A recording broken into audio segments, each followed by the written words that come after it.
Hey everyone, welcome back to the Sub 30 series. This episode is episode 8, and we're going to be discussing the Warped Forest, which appears in around 95% of modern runs. So this is really critical for completing a run. First off, the Warped Forest spawns next to only 3 biomes, those being the Nether Wastes, the Basalt Delta, and over here, the Crimson Forest. There it is. Boom, Crimson Forest. However, it will not spawn next to Soul Sand Valleys. Don't go in Soul Sand Valleys if you're trying to find a Warped Forest. They will not spawn next to it. The Soul Sand Valley is just a very, very bad biome that you would like to stay away from if you're trying to find a Warped Forest.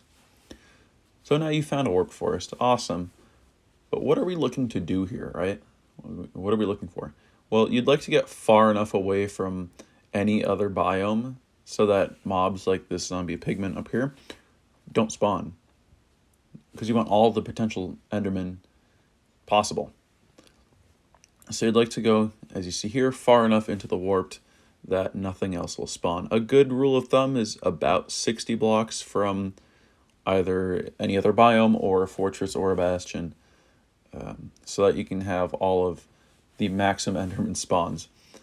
And your secondary goal is to make sure that you can see all the Endermen, because if you set up in a bad area and there's a lot of cliffs, there's a lot of things obstructing your view, that you can't see Enderman. And when you can't see Enderman, they can't come to you.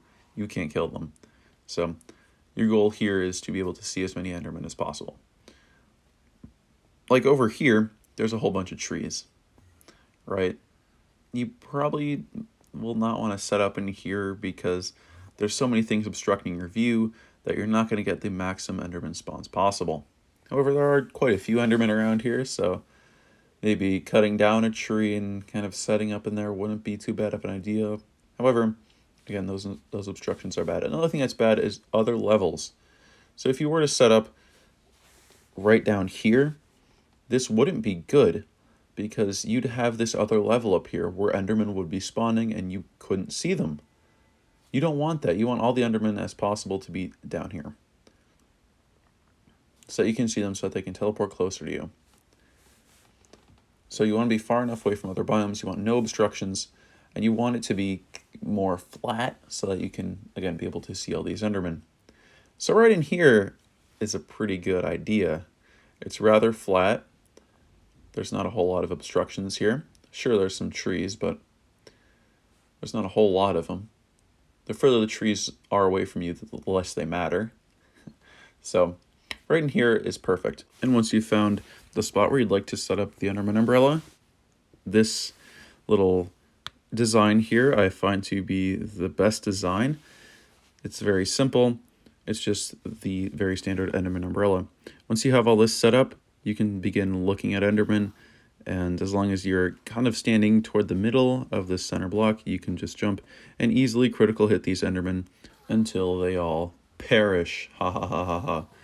And then you'd like to start grabbing the pearls. Another thing that I find very useful about this setup is that you can sometimes get some of the pearls, so you'd have a rough estimate of how many pearls you have. And drop rates typically refer to Endermen. And Endermen have a 50-50 drop rate, just like Blazes do with Blaze Rods. So you'd be looking at about 26 Endermen or so. However, sometimes it would be looking more like 15 if your drop rates are really good, and sometimes it would be looking more like 30. So that's just an estimate. However, again, the goal of setting all of this up, me telling you where to set this up at, is so you can get the most Enderman spawns possible. So how many Ender Pearls would we be looking at getting here? If you don't know where the stronghold is first, I would recommend getting about 13 to 14 pearls. You can really be risky and go for 12, but I'm not recommending that. Don't do that. I'd say that the common setup is to get 13 pearls and 7 rods, so that maybe if an eye breaks, or maybe 2 eyes break, let's say, and then it's a 1 eye, maybe you can find a pearl in the stronghold or something. So again, I would recommend 13 pearls, 7 rods. I wouldn't be opposed to getting more pearls, because that could be useful for crit bug in the end. That could be useful for literally just pearling around. Ender pearls have a lot of uses here. I would recommend, however, doing warped after fortress, because if you don't find a fortress, the run's over. Warped is more common, a lot more common than a fortress. So I would recommend doing warped after doing the fortress. It's that simple. Now, good terrain is also like a learning curve.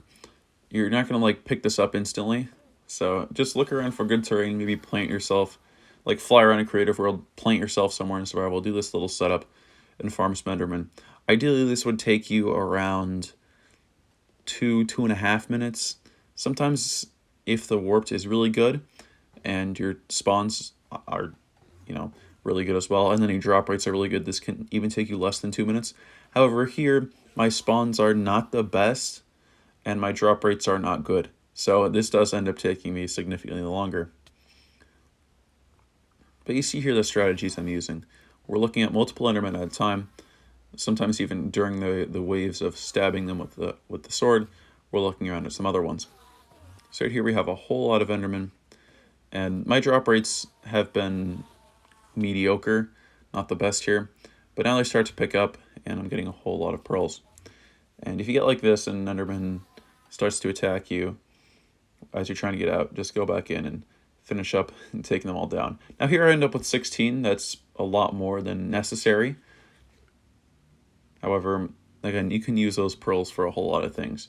So it's okay to get more pearls. And it generally might be worth it. And also gives you some blocks too. So you can just use those blocks for lava and whatnot. And again, these warped vines are useful if you can land on them. However, I don't land on them because I'm bad.